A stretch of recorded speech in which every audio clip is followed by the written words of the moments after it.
না সুসিমুলুস মহাশয়ের নাম প্রস্তাব রাখছি।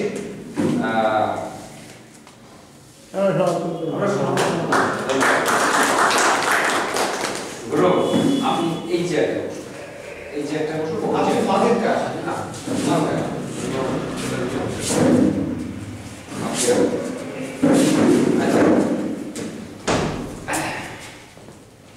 এবার আসলে সংগঠনে আজকে আমরা প্রত্যেকেই যারা এসেছি তাদের অধিকাংশই আমরা দীর্ঘদিনের কর্মী, বিভিন্ন আন্দোলনের সাক্ষী, হার বা জিত যাই হোক না কেন তার আমরা সবাই সাক্ষী।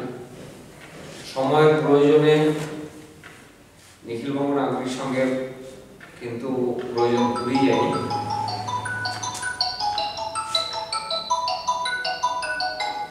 দাদা একটা মিটিং আছে, আমি একটু পরে ফোন করছি। ঠিক আছে, পরিস্থিতি যাই হোক না কেন,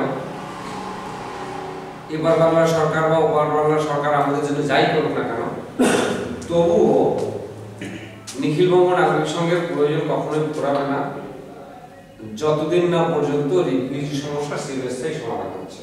এটা মাথায় রেখে আপনারা আপনাদের আলোচনা করবেন আগামী দিনে আমরা কিভাবে পথে এগোতে পারি। আমাদের আবার সেই পুরনো দিনের সেই যে একটা জোশ ছিল, একটা হাজার হাজার মানুষের যে সংগঠন ছিল, সেটাকে আমরা কিভাবে আবার ফিরিয়ে আনতে পারি, তার প্রয়োজন আছে কি বা না আছে এই বিষয়গুলো